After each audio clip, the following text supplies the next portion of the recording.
प्रश्न कुंडली एक्चुअली है क्या कि जिस समय किसी कोई क्वेश्चन पूछता है तो समझ लो उस क्वेश्चन का बर्थ हुआ।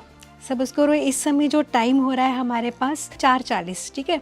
तो 4:40 का मैं क्वेश्चन का बर्थ हुआ तो 4:40 पर हुआ, तो हम 4:40 का टाइम लेकर आज की डेट लेके वो कुंडली बनाएंगे, तो उस प्रश्न की कुंडली बन गई। उस क्वेश्चन के आंसर मिलेंगे और फिर उसके बाद वो कुंडली का कोई वजूद नहीं है। अब हम खोई हुई वस्तु की बात करते हैं, वो खो भी सकती है, चोरी भी हो सकती है। पहले तो ये देखना पड़ता है, वो है 4th हाउस, ठीक है। कोई भी वस्तु 4th हाउस। अब 4th हाउस में अगर सैटर्न है या सैटर्न की राशि है, सैटर्न क्या है, अंधेरा है, या उसको हम लेदर से भी कनेक्ट करते हैं, चमड़े से कनेक्ट करते हैं। तो अगर हमने दिख गया उसमें कि चीज़ तो घर पर ही है, कहीं रखी हुई है, तो उसमें जो राशि है उसी से डिसाइड होता है कि चीज़ कहाँ होगी। मान लीजिए प्रश्न कुंडली में राहु डोमिनेटिंग प्रश्न कुंडली आई है, 10th हाउस में राहु आया है। अगर राहु केंद्रेश के साथ, केंद्रेश मतलब 1st 4th 7th और 10th हाउस के जो लॉर्ड है उनके साथ अगर त्रिकोण में आ जाता है, या त्रिकोणेश के साथ 1, 5 और 9 हाउस के साथ केंद्र में बैठ जाता है, तो ये तो योग कारक हो जाता है। अच्छा। बहुत अच्छा योग बनता है ये तो। जैसे मान लो वीनस अगर केंद्रेश है और त्रिकोण में बैठ गए राहु वीनस, तो बजाय करेक्टर में उंगली रखने के हम ये भी तो कह सकते हैं कि मीडिया से, सोशल मीडिया से, इन लोगों इन चीज़ों से वो आगे ग्रो कर सकता है।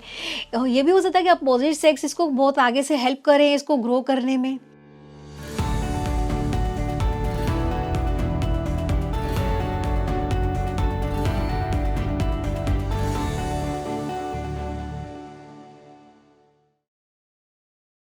नमस्कार भारत, आप देख रहे हैं स्पीकिंग ट्री। मैं हूं आपके साथ इला गोस्वामी। हमने काफ़ी सारे एस्ट्रोलॉजी के पॉडकास्ट आपके साथ शेयर करे हैं, आपने बहुत पसंद भी किया है। लेकिन एक सवाल हमेशा आप पूछते हैं कि इला जी, अगर हमारे पास कुंडली नहीं है और किसी प्रश्न का उत्तर हमें चाहिए तो हम क्या करें? क्योंकि अगर कुंडली नहीं है तो हम कैसे पता करें कि ये काम हमें करना चाहिए या नहीं करना चाहिए? हमारा कुछ खो गया है तो वो मिलेगा भी या नहीं मिलेगा, तो कहाँ मिलेगा? इसके लिए वैदिक एस्ट्रोलॉजी में एक निदान है जिसका नाम है प्रश्न कुंडली। जी हाँ, आपको सोचकर हैरानी हो रही होगी कि आज ये प्रश्न कुंडली पे हम क्या बात करने वाले हैं। ऐसी कौन सी कुंडली है जो मेरे प्रश्नों के उत्तर दे देगी? अगर आप ज्योतिष विद्या में इंटरेस्ट रखते हैं तो आपको पता होगा कि प्रश्न कुंडली एक ऐसा कॉन्सेप्ट है जिसके ज़रिए आप अपने किसी भी प्रश्न का उत्तर पा सकते हैं। हालांकि इसके लिए बहुत एक्सपर्टीज़ की ज़रूरत है। जिस भी एस्ट्रोलॉजर से आप प्रश्न कर रहे हैं उनके पास एक एक्सपर्टीज़ होती है। कुछ वो योग लगाते हैं, कुछ कॉम्बिनेशंस देखते हैं, कुछ उनके सीक्रेट्स होते हैं जिसको आज हम इस पॉडकास्ट में उजागर करने वाले हैं। सारे सीक्रेट्स आपको नहीं पता लगेंगे, लेकिन थोड़े बहुत आपको एक आइडिया लगेगा कि प्रश्न कुंडली में कितनी ताकत है। मेरे साथ जो आज मेहमान जुड़ रही हैं, पहली बार स्पीकिंग ट्री के साथ जुड़ रही हैं और उनकी एक्सपर्टीज़ है प्रश्न कुंडली में। वो प्रश्न कुंडली के ज़रिए कई सारे सवालों के जवाब देती आई हैं। वैदिक एस्ट्रोलॉजर हैं। मैं बात कर रही हूँ कविता चैतन्य मैम का, जो कि वैदिक एस्ट्रोलॉजर हैं, वास्तु एक्सपर्ट हैं एंड प्रश्न कुंडली एक्सपर्ट भी हैं। मैम बहुत बहुत स्वागत है आपका स्पीकिंग ट्री पर। थैंक यू इला। मैम आज बहुत ही इंटरेस्टिंग, रोचक विषय है ये प्रश्न कुंडली। बिल्कुल। क्योंकि मैम बहुत लोग हैं जिनको अपना समय नहीं पता है। देखिए, हम डे टू डे की लाइफ में तो एस्ट्रोलॉजी का सहारा लेते नहीं है कि अब आज का दिन कैसे गुजारना है, तो चलो बर्थ चार्ट देख लेते हैं। लेकिन कई बार लाइफ में ऐसी प्रॉब्लम आ जाती है, हम ऐसे दो राहे पे खड़े होते हैं जहाँ मन में सवाल आता है, यार कोई तो इस प्रश्न का उत्तर दे दे कि क्या करूँ। प्रश्न कुंडली एक इसका उपाय हो सकता है। तो सबसे पहले मैं आपसे जानना चाहूँगी, ये कॉन्सेप्ट क्या है प्रश्न कुंडली का? इला, मेरे गुरुजी बोलते थे कि जहाँ से जन्म कुंडली की सीमा खत्म होती है वहाँ से प्रश्न कुंडली की सीमा शुरू होती है। ठीक है, तो प्रश्न कुंडली एक्चुअली है क्या कि जिस समय किसी कोई क्वेश्चन पूछता है तो समझ लो उस क्वेश्चन का बर्थ हुआ। सब उसको इस समय जो टाइम हो रहा है हमारे पास हो रहे हैं 4:40, ठीक है। तो 4:40 का मैं क्वेश्चन का बर्थ हुआ तो 4:40 पर हुआ, तो हम 4:40 का टाइम लेकर आज की डेट लेके वो कुंडली बनाएंगे, तो उस प्रश्न की कुंडली बन गई। उस क्वेश्चन के आंसर मिलेंगे और फिर उसके बाद वो कुंडली का कोई वजूद नहीं है। ये प्रश्न कुंडली है। और वैसे तो जो जन्म कुंडली होती है, हमारा जन्म से लेके डेथ तक पूरा हमारा जो भी होता है उस कुंडली में रहता है, दिखता है सब कुछ। पर ना आजकल कुछ क्वेश्चन ऐसे भी होते हैं जहाँ हमें जन्म कुंडली आंसर नहीं दे पाती। सपोज करो जैसे किसी की चीज़ खो गई, में नहीं मिल रही है, या किसी को जॉब चेंज करनी है, तो जॉब चेंज कर, ऑलरेडी उसके पास जॉब है, अब चेंज करनी है तो डाइसी है मैं इसी जॉब पर रहूं या चेंज करूं। तो यहाँ जन्म कुंडली से आंसर नहीं मिलेगा, क्योंकि दशाएं हैं, अगर मान लो शनि में राहु की दशा है तो लंबी दशा है, तो कैसे निकालेंगे उसमें से। और अगर किसी का क्वेश्चन आया है कि मेरी चीज़ खो गई है, तो पहले तो ये पता करना पड़ेगा कि चीज़ खोई है या वो चोरी हुई है या वो रखकर भूल गए हैं कहीं पर। तो यहाँ जन्म कुंडली से आंसर नहीं मिलता है, यहाँ हमें प्रश्न कुंडली का हेल्प लेना ही पड़ता है। ओके। तो मैम प्रश्न कुंडली में किस चीज़ से आप देखती हैं? मेन कोई इसका प्लैनेट होता है क्या, कि मैं ये प्लैनेट तो ज़रूर देखूंगी प्रश्न कुंडली जब भी बन के आएगी? मेन प्लैनेट तो मून है, क्योंकि जैसे हमारे एकदम से फीलिंग आती है मन से कि हमें ये क्वेश्चन पूछना है, एकदम से आता है मैं जॉब तो चेंज कर रहा हूँ, करूँ कि नहीं करूँ मैं, या मेरी चीज़ मैं रख के भूल गया हूँ, कहीं मेड तो नहीं ले गई या फलाना तो नहीं ले गया। हमारे ऐसे नेगेटिव ही क्वेश्चंस आते हैं, तो कौन है इसका रिस्पॉन्सिबल? मून है। फिर साथ में दो चीज़ें और देखते हैं हम, लग्नेश और कार्येश। ओके। लग्नेश तो हर केस में लग्न हो गया, लग्न लॉर्ड हो गया जो उसका प्लैनेट है।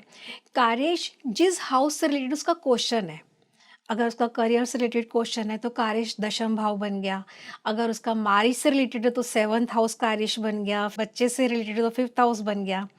तो ये 3 चीज़ें हम ज़्यादा इंपॉर्टेंट रोल प्ले करती है, बाकी तो सारी प्लैनेट को देखना पड़ता है, सभी हाउसेस को भी देखना पड़ता है साथ में, पर मेन फोकस इन 3 चीज़ों पर होता है। बिल्कुल बिल्कुल मैम, अभी आपके भी मन में बहुत प्रश्न आ रहे होंगे कि प्रश्न कुंडली से क्या क्या जाना जा सकता है।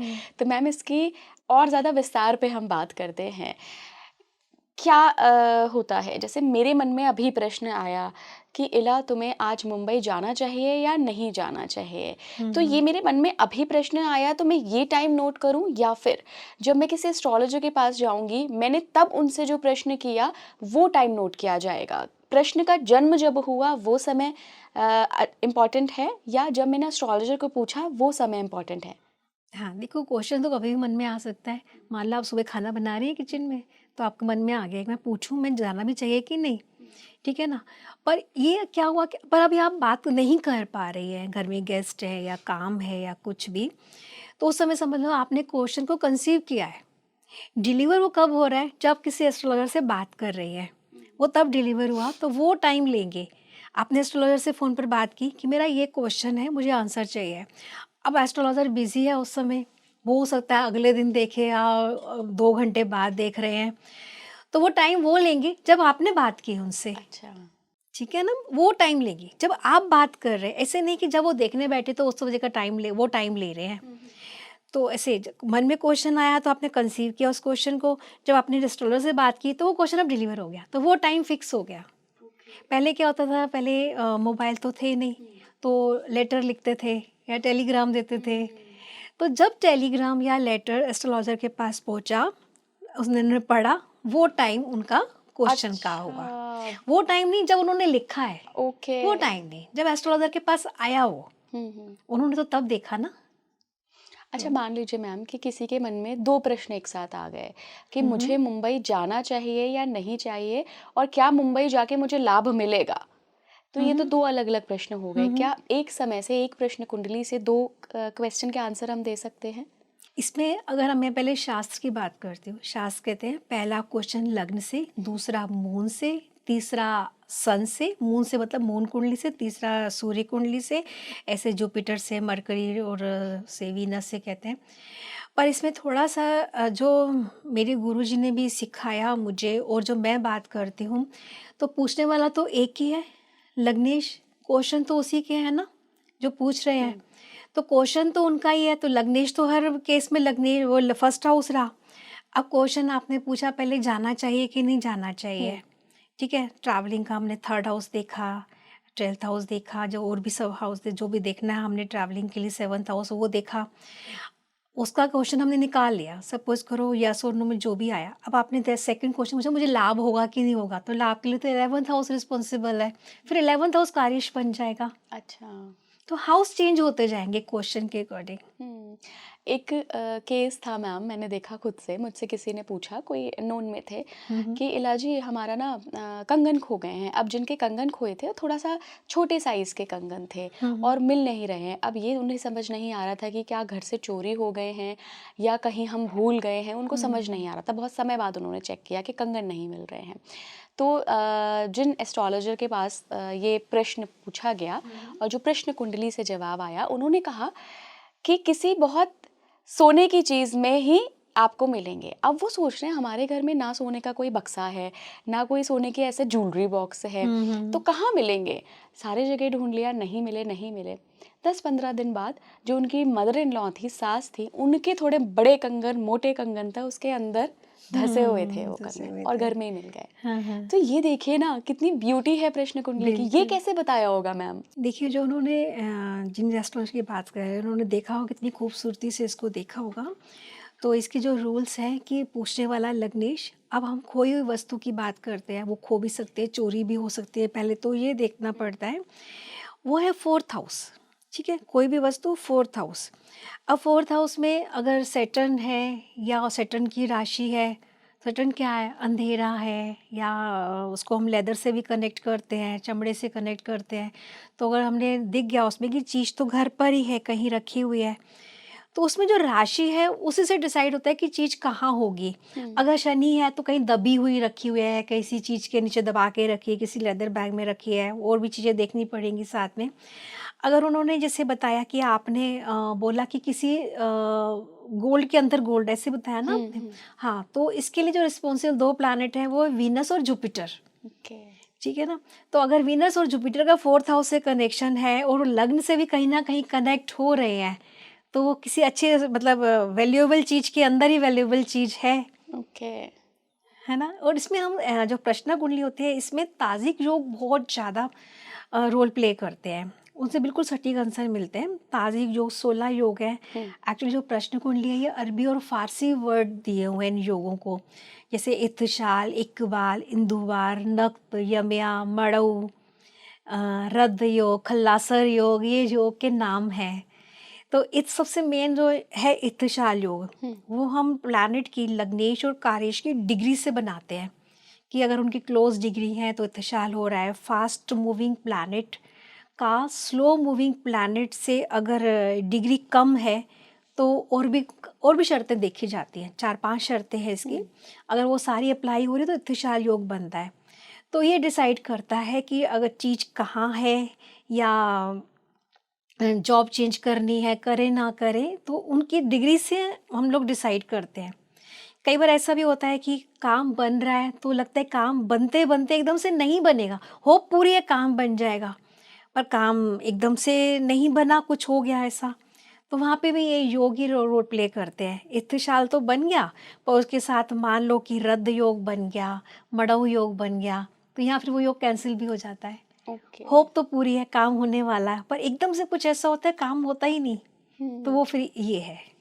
मैम, सिर्फ यस या नो वाले प्रश्नों का ही आंसर मिल सकता है, या किसी की कोई ऐसी क्वेरी हो कि मान लीजिए मेरे काम हर बार बिगड़ क्यों जाते हैं, या मेरे इतने शत्रु क्यों हैं, क्या इसका आंसर भी प्रश्न कुंडली दे सकती है?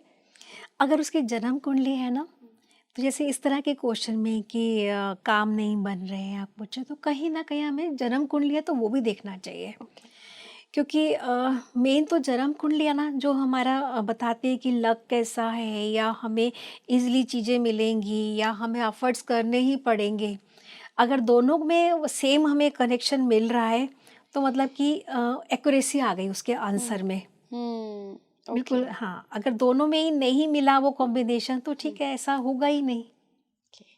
मैम, एक हाइपोथेटिकल सिचुएशन लेते हैं, क्योंकि ये बहुत लोगों के प्रश्न होंगे, तो मैं किसी एक का प्रश्न तो ले नहीं सकती, तो मैं एक सिचुएशन क्रिएट कर देती हूँ यहाँ पर कि एक व्यक्ति है जिसके पास 2 ऑफ़र हैं, एक गूगल, एक माइक्रोसॉफ्ट, 2 कोई बड़ी कंपनी के ऑफ़र हैं। अब वो ये डिसाइड नहीं कर पा रहा है कि यार मैं इधर ज्वाइन करूँ या उधर ज्वाइन करूँ।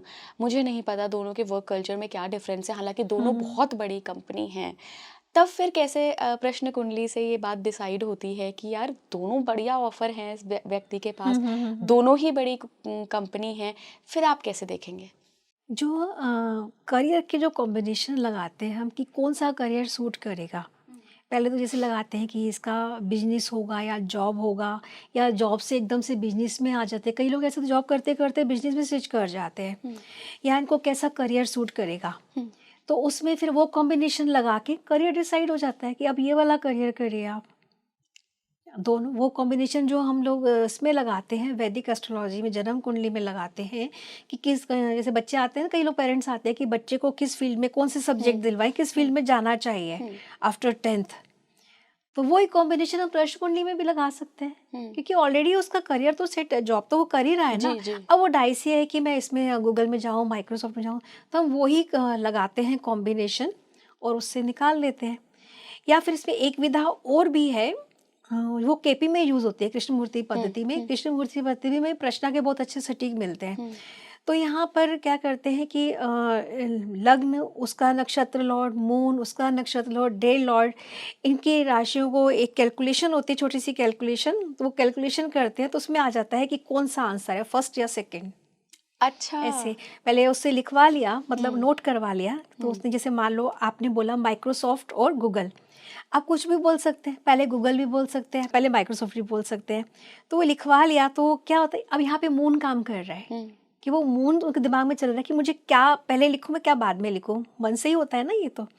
फिर वो कैलकुलेशन होती है छोटी सी, उसमें आ जाता है कि फर्स्ट या सेकंड ऑप्शन या अच्छा। जितने भी ऑप्शन है, तो वो आपको सूट करेगा। अगर ये दोनों विधाएं, तीनों विधाएं साथ में लगा जाएं और तीनों का सेम ही आंसर मिल रहा है, तो एक्यूरेसी आ गई।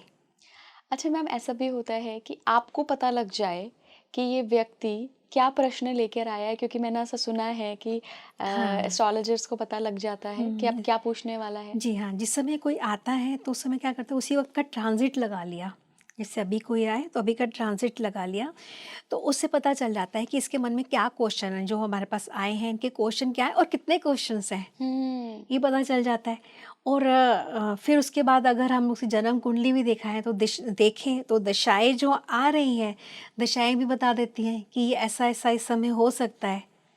तो अगर उनको पहले ही बता दें कि आपके मन में ये क्वेश्चंस हैं, तो उसका जो आने वाला है उनका फेथ भी बन जाता है और साथ में वो कंफर्टेबल भी हो जाते हैं अपनी बातें शेयर करने में, डिस्कस करने में, जिससे उनका एक अच्छी तरह से उनको हम गाइड भी कर सकते हैं।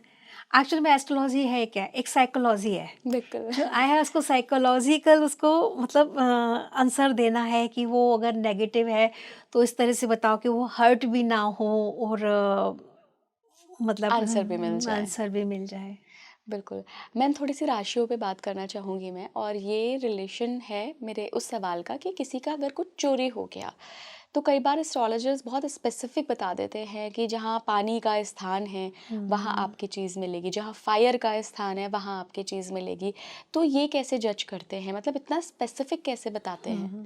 जैसे किसी का क्वेश्चन होता है कि चीज़ नहीं मिल रही है, तो पहले तो ये देखना पड़ेगा कि चीज़ चोरी हुई है या वो रख कर भूल गए हैं। ठीक है, तो अगर चोरी हुई है तो वो भी पता चलता है कि चीज़ घर का ही व्यक्ति चोर है या आस पड़ोस का चोर है, कोई बाहर का ये चोर है, कैसे किसने देखते हैं लिया। मैम? इसमें सिंपल सा है, अगर स्थिर लग्न आता है उस समय तो घर का ही व्यक्ति कोई चोर है। पहले तो ये देख लिया कि हाँ चोरी हुई है, उसके बाद फिर ये डिसाइड करते हैं कौन है। द्विस्वभाव लग्न है, द्विस्वभाव मतलब मिथुन, कन्या, धनु और मीन, अगर ये लग्न आता है तो आसपास का ही व्यक्ति, कोई आस पड़ोस का व्यक्ति ही चोर है। और अगर चर लग्न है तो कोई बाहर का व्यक्ति है। फिर उसके बाद ये भी देखते हैं चीज़ मिलेगी कि नहीं मिलेगी। अब उसमें दिख रहा है हमें कि चीज़ मिल जाएगी, या वो रख कर भूल गए हैं, तो कहाँ रख के भूल गए हैं तो मिलेगी, कहाँ मिलेगी। फोर्थ हाउस डिसाइड करता है, फोर्थ हाउस में जो राशि है या उसमें कोई प्लैनेट बैठा है, तो वो डिसाइड करते हैं कि जैसे मान लो अगर मून है तो मून पानी का कारक है, तो पानी के आसपास मिल जाएगी। अगर मून के साथ सेटन का भी संबंध बन रहा है तो कहीं गंदा पानी रखा हुआ है या कहीं गंदगी है या कुछ, मतलब आपका ही कुछ ऐसा जैसे सपोज करो सिंक हो गया, कुछ हो गया, एक एग्जाम्पल है, तो वहाँ मिल सकती है। शनि है तो कहीं दबी हुई चीज़ है, अंधेरे में रखी हुई है कहीं, ऐसे ही सन है तो मंदिर है कहीं, वहाँ हो सकती है। जुपिटर का कनेक्शन बन रहा है, कोई धार्मिक बुक्स रखी हुई है, मंदिर से भी उसको रिलेट करते हैं, ऐसी जगह हो सकती है। मरकरी है तो बच्चों की बुक्स हो गई, लाइब्रेरी हो गई, घर में बच्चों की खेलने की जगह हो गई, टॉयज़ हो गए, वहाँ हो सकती है। वीनस है तो बेडरूम में हो सकती है, स्पाउस के पास हो सकती है। इस तरह से डिसाइड करते हैं। जैसे आपने ये पूछा तो मुझे एक केस भी याद आ रहा है। किसी ने मुझसे क्वेश्चन किया कि हमारा एक गोल्ड का एक मतलब एक पोटली बनाई हुई थी उन्हें, वो मिल नहीं रही है। अक्सर लोग ऐसे ही करते हैं ना कि मतलब पोटली से बना के कहीं रख देते हैं। तो उनकी बेटी ने गोल्ड अपनी मदर के पास रखा था, तो मदर को याद ही नहीं आ रहा कहाँ है। उनके यहाँ लेबर भी लगी थी कि चोरी हो गई या कहीं भूल गए। तो उसमें आया कि चीज़ तो उनके पास ही है। तो उसमें सैटर्न का कनेक्शन कहीं ना कहीं बन रहा था, उसके साथ ना राहु सैटर्न का कनेक्शन बन रहा था। तो ये था कि आपने कहीं चीज़ दबी हुई है, घर में ही है, कहीं दबी हुई है। तो बाद में उनको जो मिला, एक परछत्ती पे एक उन्होंने बहुत बड़ा बक्से पहले पुराने होते थे ना, वहाँ किसी चीज़ में उन्होंने उस समय दबा दिया था और वो भूल गए रखकर। तो ये राहु था, तो राहु को भुलेखा तो देता ही है ना। तो इस तरह से हुआ, तो वो मिल गई उनको। ओके। क्या मैम अभी हम एक एग्जाम्पल के तौर पे कर सकते हैं कुछ टेस्ट प्रश्न कुंडली को कि कितना सटीक और क्या कैसे काम करती है प्रश्न कुंडली? देखो इला, हमने पहले ही बात की कि मून हम्म। मेन रिस्पॉन्सिबल प्लैनेट प्रश्न कुंडली का मून है। जी। तो अचानक से जो क्वेश्चन उठते हैं, अब हाँ। आपने क्या पूछा, तो पहले क्वेश्चन क्रिएट करेंगे। मैं ये पूछ लूँ, नहीं मैं ये पूछ लूँ, नहीं मैं वो पूछ लूँ, है ना। पहले ओके। क्वेश्चन अंदर क्रिएट करेंगे, एक आर्टिफिशियल क्वेश्चन, हम्म। फिर उसको हम देखेंगे तो यहाँ आंसर नहीं मिलेगा सच्ची। अच्छा अच्छा अच्छा। और अगर कोई मेरी जेन्यून प्रॉब्लम हो, हाँ। कोई जेन्यून चीज़ खो गई हो और मुझे लगा कि अरे मैं पॉडकास्ट तो कर रही हूँ एक्सपर्ट के साथ, तो अपनी ही समस्या का हल ले लूँ, बिल्कुल तब भी बिल्कुल, नहीं माना जाएगा? तब माना जाएगा। जैसे एकदम हम्म। आपने आपके मन में कोई दुविधा तो है ही, चल हम्म। रही थी। हम्म। अब आपने एकदम से, जैसे हम लोग ने डिस्कस किया, तो आपके मन में मैं वो क्वेश्चन पूछती हूँ, हम्म। तो वो माना जाएगा।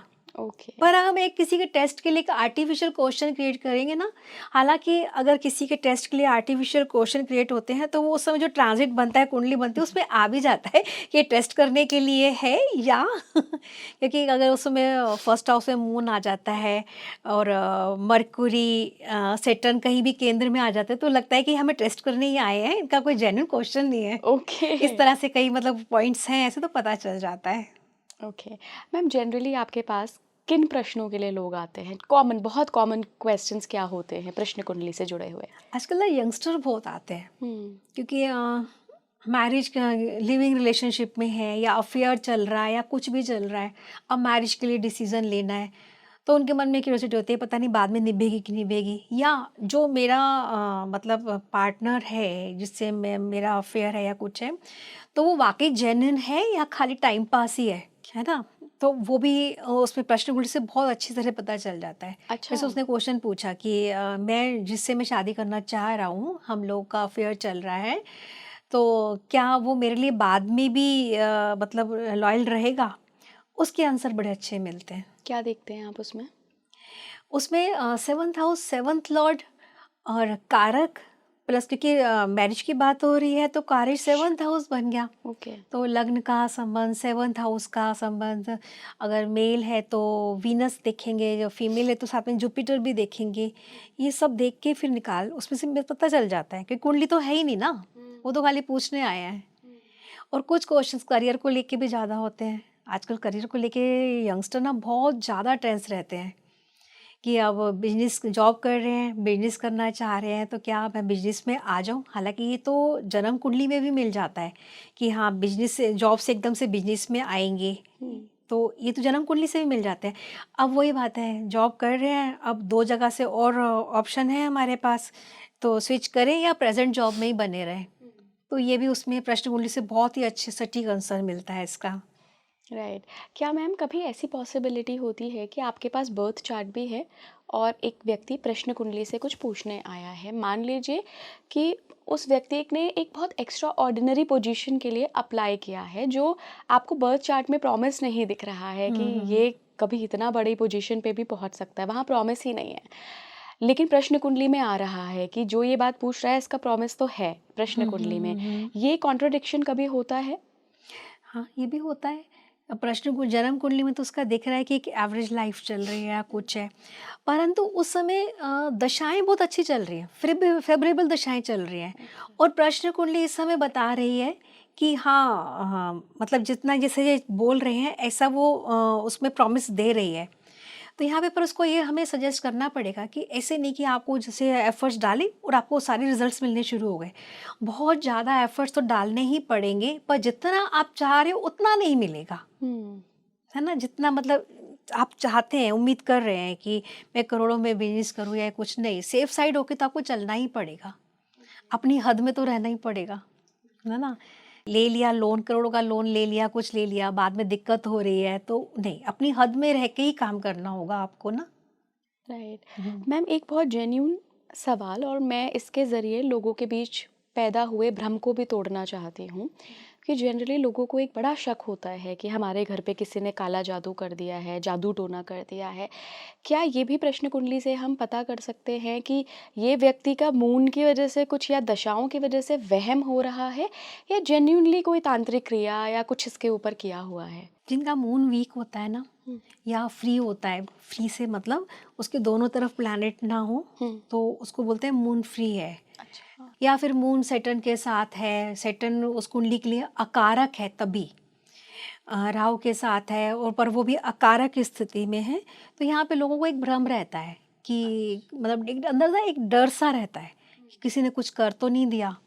और थर्ड हाउस में केतु भी ऐसे थोड़ी दुविधा दे देता है, मतलब एक ऐसा फेयर रहता है जिसका कोई रीज़न नहीं है। तो ये तो आप कोई बर्थ कुंडली बता रहे हैं मैम। हाँ, हाँ। प्रश्न कुंडली से अगर देखना हो, अगर किसी के पास बर्थ कुंडली नहीं हो और वो ऐसे आया है आपके पास कि मैडम मुझे तो शक हो रहा है कि मेरे ऊपर किसी ने कुछ किया है, तब प्रश्न कुंडली में आप क्या देखेंगे इसको वेरीफाई करने के लिए? तब सेम प्लैनेट देखेंगे।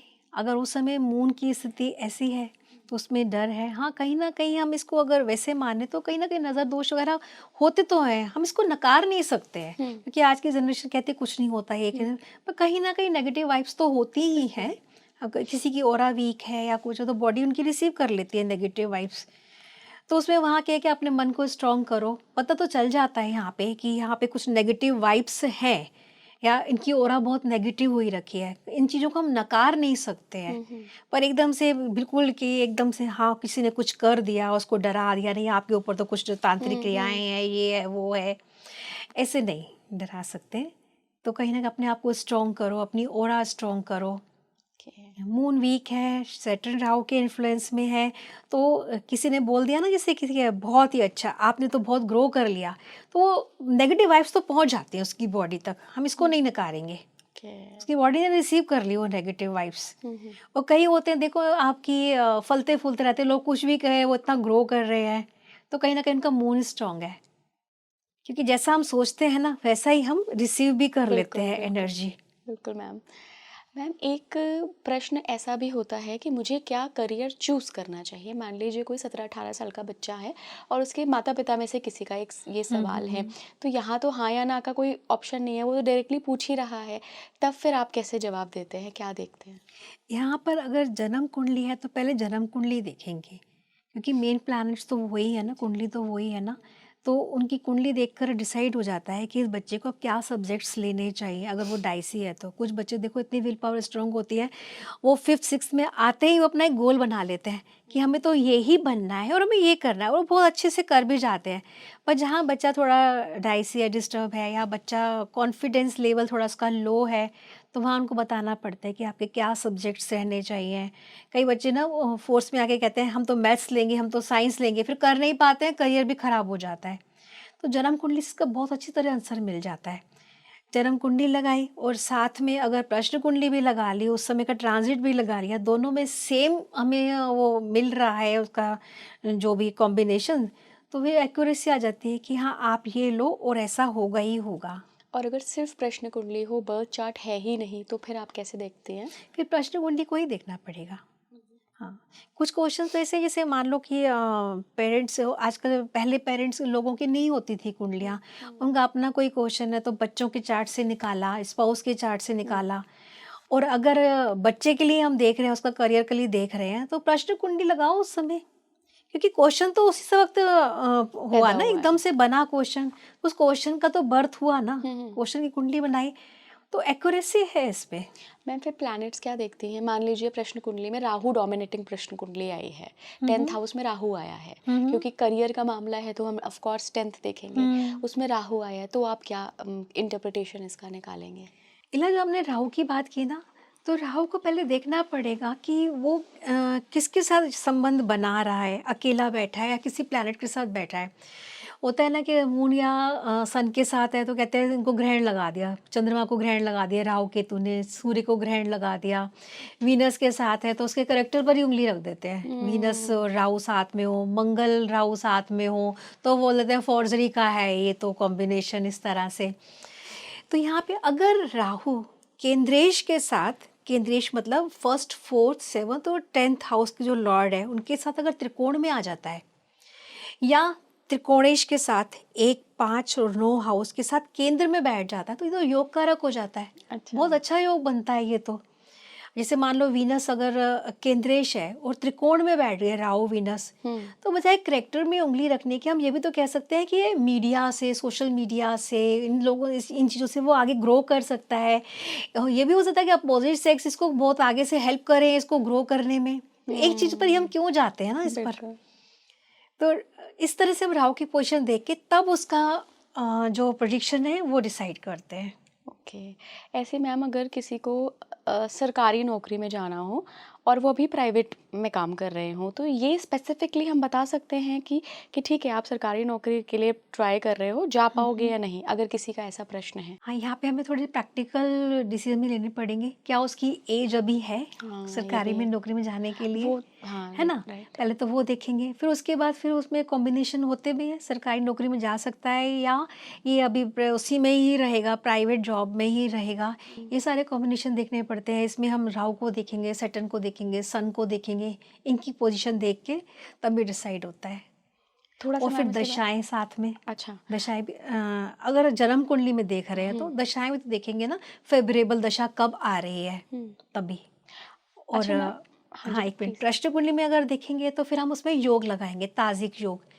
ताजिक योग में जो टाइमिंग निकालते हैं कि महीने में, साल में या इतना टाइम लगेगा, वो टाइमिंग निकलते हैं, उससे डिसाइड होता है कि आपका अभी चेंज है, किस तरह का चेंज है, फेवरेबल चेंज है, ये सारा उसमें पता चलता है फिर। ओके मैम, इसी में मैं एक चीज़ पूछना चाहूँगी। प्रश्न कुंडली जैसे हमने नॉर्मल हमको अगर लग्न कुंडली चाहिए तो हमने अपना नाम लिखा, अपना डेट ऑफ बर्थ, टाइमिंग सब कुछ लिख लिया। जब प्रश्न कुंडली बनाते हैं तो वहाँ पे आज की डेट, जो उस दिन की डेट होगी और उस दिन का जो जिसका प्रश्न होगा, जिस समय का, वो प्रश्न डाला और जिस लोकेशन पे पूछा गया वो लोकेशन प्लेस डाल हो दी। गया। तो इस चार्ट का भी तो महादशा, अंतरदशा, प्रत्यंदशा आएगी, उससे कोई मतलब नहीं होता? नहीं नहीं, ओके। अगर हम योग लगा रहे हैं ना फिर दशाएं नहीं देखते। अच्छा, फिर वो जो आपने बताया कि अरबी भाषा में कोई योग हाँ, होता है। अरबी फारसी की जो मैंने बताया ना, इत्तशाल, एक इंदुबार, इकबाल, नक्त, यमिया, मड़ो, ये सारे योग हैं। अगर कुछ लोग क्या करते हैं जिनको इन पर कमांड नहीं है इत्तशाल योगों पर, फिर वो जैसे वैदिक कुंडली देखते हैं ना, वैसे ही देखकर और दशाएं देखकर फिर वो प्रेडिक्शन दे देते हैं। ओके मैम, अगर किसी को संतान के बारे में पूछना हो कि बहुत समय हो गया है, बहुत साल हो गए हैं, बच्चा नहीं हो रहा है और बर्थ कुंडली से उनको आंसर नहीं मिल रहा है, या फिर उनको बर्थ कुंडली है ही नहीं, तो क्या प्रश्न कुंडली बता सकती है?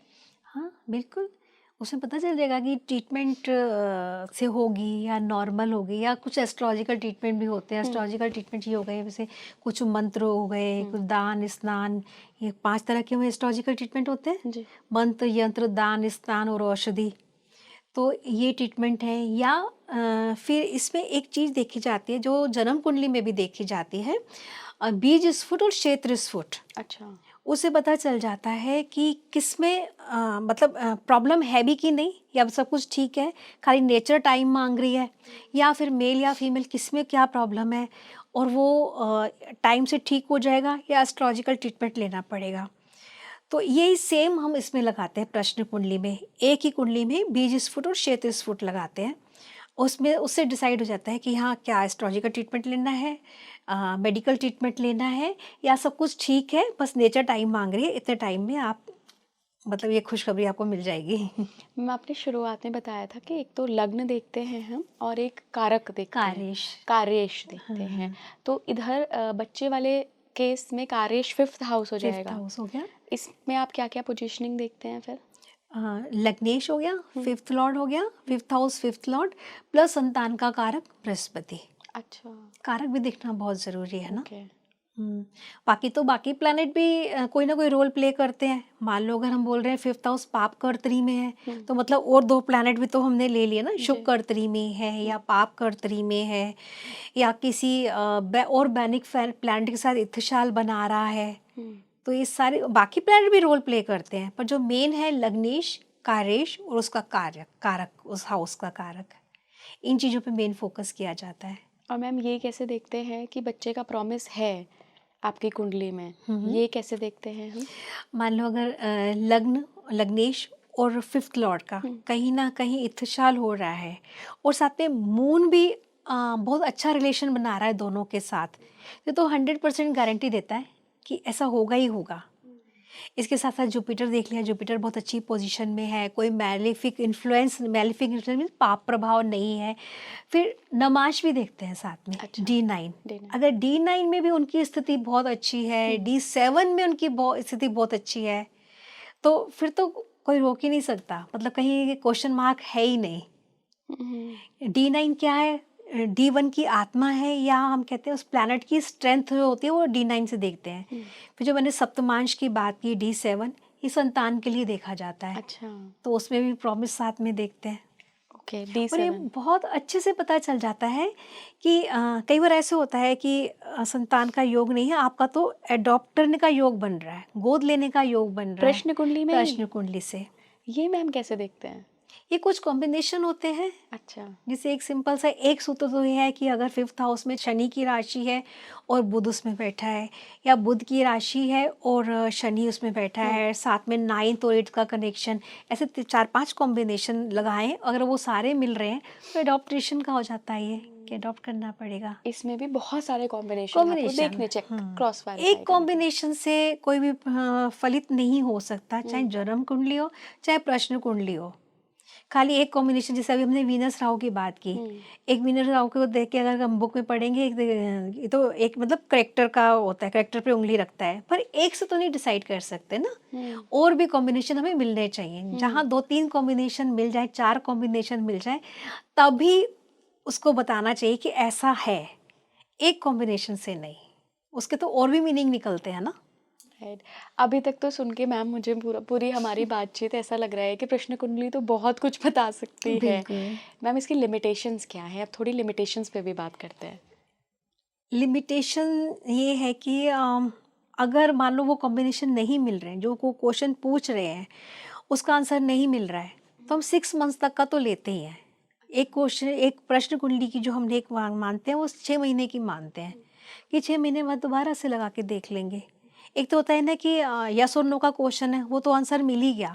एक होता है कि मैं एफर्ट्स डाल रहा हूँ, तो मतलब मेरा काम होगा कि नहीं होगा, उसमें लग रहा है कि ये अभी एक भविष्यत इत्थशाल बोलते हैं, तो मतलब अभी तो नहीं होगा, पर आने वाला टाइम में हो ज़रूर जाएगा। ये भविष्यत इत्थशाल के कुछ मतलब सूत्र हैं इसके, अभी एक्सप्लेन करेंगे तो लंबा टाइम है उसका। तो अगर भविष्यत है तो उसको बोलते हैं भाई 6 महीने बाद फिर आप एक बार फिर दोबारा से बात कीजिएगा, तो हो सकता है उस समय अच्छे कॉम्बिनेशन मिल जाए। हाँ, एक चीज़ और भी है प्रश्न कुंडली में जो बहुत ज़्यादा उस पर ध्यान देना चाहिए, कि जो क्वेश्चन पूछ रहा है उसकी वर्डिंग पर ध्यान दो। कैसे? जैसे मान लो किसी ने क्वेश्चन पूछा, एस्ट्रोलॉजर कोई काम कर रहा है, जब वो फ्री हुआ, हाँ आपने क्या पूछा, तो क्या होगा, वो जो लाइन है ना वो चेंज भी हो सकती है। जैसे किसी ने पूछा कि मेरे बेटे का पहले उसने अपने बेटे का नाम लिया, सपोज को रोहित नाम लिया, कि रोहित का इस स्कूल में एडमिशन हो जाएगा। तो यहाँ पे क्या है, वो व्यक्ति तो न्यूट्रल है, उसने रोहित नाम लिया, तो रोहित कौन हो गया, लग्नेश हो गया। और स्टडी की बात की तो 5th हाउस स्टडी भी है, या हायर स्टडी तो साथ में 10th हाउस भी देखेंगे। फिर मान लो उसने पूछा कि मेरे बेटे का एडमिशन हो जाएगा, अब क्या है, बेटा न्यूट्रल हो गया, वो खुद लग्नेश बन गया। तो यहाँ पे हम 5th हाउस को देखेंगे साथ में, बेटा 5th हाउस हो गया। और स्टडी की, हायर स्टडी की बात कर रहे हैं तो 10th हाउस हो गया। तो क्वेश्चन पे जरूर ध्यान देना चाहिए। ऐसा एक सूत्र की बात मैं कर देती हूँ। जैसे किसी ने पूछा मेरी यहाँ शादी हो जाएगी, मेरी शादी हो जाएगी यहाँ पर, अब 7th हाउस में मून और वीनस है, या 11th हाउस में मून और वीनस है, ये खाली एक सूत्र है, तो हाँ शादी हो जाएगी, अच्छी होगी। अब वो पूछ रहा है कि मान लो क्वेश्चन है कि वो पूछ रहा है मैं जिससे शादी करना चाह रहा हूँ उसका करेक्टर कैसा है, और उस समय 7th या 11th मून विनस आ गए, तो हम करेक्टर पे उंगली रख देंगे। अच्छा, एक ही कॉम्बिनेशन 2 रिजल्ट दे रहा है, ठीक है ना? शादी अच्छी तो होगी पर करेक्टर में नहीं, नहीं, उंगली नहीं, है। 2 क्वेश्चन है, अच्छा, 2 अलग-अलग अलग-अलग क्वेश्चन। क्वेश्चन है ये ना, कि मैं जिससे शादी करना चाहता हूँ उसका करेक्टर कैसा है, या मेरी शादी वहाँ हो जाएगी। तो दोनों कॉम्बिनेशन में एक में तो वो पॉजिटिव आंसर दे रहा है, एक में वो नेगेटिव आंसर दे रहा है। हुँ। तो प्रश्न कुंडली में जो क्वेश्चन होता है ना, उसकी वर्डिंग पे बहुत ध्यान देना चाहिए कि वो क्या बोल रहा है। एक मुझे याद है मेरे दोस्त का एक सवाल था, प्रश्न कुंडली से ही उन्होंने पूछा था, बहुत समय पहले की बात है। हम्म। तो उन्होंने पूछा था कि मेरे लिए बहुत सारे रिश्ते आ रहे हैं, तो मैं को समझ नहीं आ रहा, मैं बहुत कन्फ्यूज़्ड हूँ, कैसा होगा मेरा पति? तो हम्म। उन्होंने बिल्कुल ऐसे बताया आंसर, मुझे अभी भी याद है कि आप 2 में कन्फ्यूज़्ड हैं, 2 बहुत अच्छे रिश्ते हैं, आपको कन्फ्यूज़्ड आप उसमें हैं, लेकिन आप दिल की सुनिए, जो आपको दिल से पसंद आ रहा है, आप कॉम्बिनेशंस मत लगाइए कि सैलरी कैसी है, कहाँ जॉब करता है, भविष्य क्या होगा, तो आप दिल की सुनिए। आप यकीन नहीं करेंगी मैम, उन्होंने दिल की ही सुनी है और उसी लड़के से उसकी शादी हुई है, तो यहाँ उन्होंने क्या देखा होगा? जब भी द्विस्वभाव लग्न आता है ना, जी। ये 2 को इंडिकेट करता है। एक तो ये ओह! हो गया, या फिर 2 प्लैनेट लग्न को देख रहे हैं तो उसके मन में 2 क्वेश्चन है, या डबल में है कुछ, अच्छा। ऐसे ये कॉम्बिनेशन देखने पड़ते हैं उसमें। मतलब 7th हाउस में 2 प्लैनेट बैठे हैं, बेनिफिक है तो बहुत अच्छे, मैलेफिक है तो नेगेटिव हो गया। तो ये सारी चीज़ें मतलब एक ही कॉम्बिनेशन पे नहीं जा सकते, कि ऐसा नहीं कि अगर द्विसवा लग्न है तो ऐसा ही होगा। साथ में अगर 2 प्लैनेट देख रहे हैं, लग्न को एस्पेक्ट कर रहे हैं, या 2 प्लैनेट बैठे हुए हैं, तो मतलब 2 क्वेश्चन है, 2 चीज़ें हैं कहीं न अच्छा। कहीं उसके साथ। और जो उन्होंने ये सॉल्यूशन बताया, क्या ये साइकोलॉजिकली बताया उन्होंने? क्योंकि जनरली हम ऐसा कहते हैं ना कि ऐसे हुँ, हुँ, हुँ। आप अपना फ़ायदा मत देखो, आप दिल की सुनो कि आपको हुँ, दिल से हुँ, कौन हुँ। वाइब मैच कर रहा है। तो ये उन्होंने ऐसे अंदाज़ा लगाया, एक साइकोलॉजिकल आंसर दिया, या ये भी उनको प्रश्न कुंडली में दिख रहा था? नहीं, नहीं, प्रश्नकुंडली में दिखता ही है। अगर मून लग्न के साथ, लग्नेश के साथ संबंध बना रहा है, सॉरी, लग्नेश के साथ, लग्न के साथ नहीं, 7th के साथ संबंध बना रहा है, तो मून हमारा मन है ना, मन की सुनो। हाँ, तो मतलब बड़ा प्रैक्टिकल सटीक डिसीजन वैसे चीज़। मत लो कि किसकी सैलरी ज़्यादा है, किसका पैकेज ज़्यादा है, वो देखना है। नहीं, जहाँ आपके मन से आवाज़ आ रही है ना, हुँ।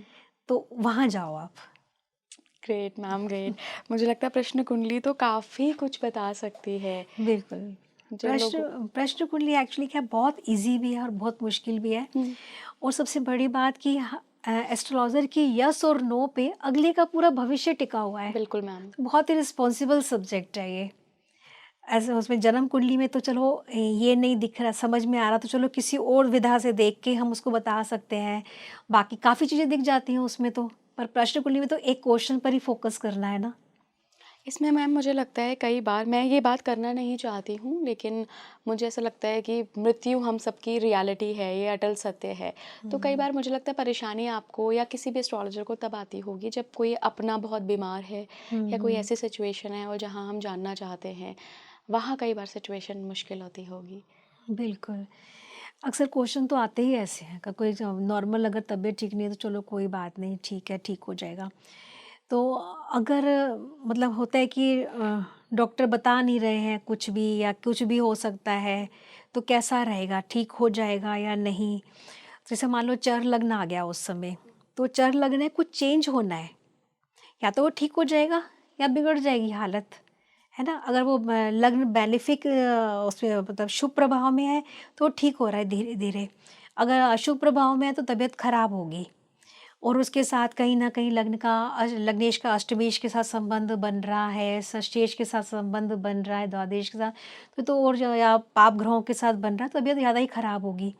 तो यहाँ पर इसको ये बताते हैं कि जैसे कुछ टाइम ड्यूरेशन 2-3 दिन, ये बहुत ही टिपिकल है, अपने आप को प्रिपेयर कर लो। देखो, डेथ तो कोई भी प्रिडिक्ट नहीं कर सकता है, सिवाय ब्रह्मा के। जितनी हमारी श्वासें हैं उतनी ही हैं, है ना? तो डेथ तो प्रिडिक्ट करनी भी नहीं चाहिए। बस उसको ऐसे बोल सकते हैं कि इतना टाइम है आपके पास, अच्छे से सेवा कीजिए, ध्यान रखिए उनका, थोड़ा-सा अपने आप को प्रिपेयर कर लीजिए, इसी तरह से। एक तो डेफिनेटली वैसे मैम। ही परेशान लोग, और दूसरा उसको एकदम से बोल दो, नहीं ऐसा हो हुँ, जाएगा, हुँ। तो बड़ा मुश्किल हो जाता है। इनह्यूमन है वो, ऐसा करना भी बिल्कुल। नहीं चाहिए। हुँ।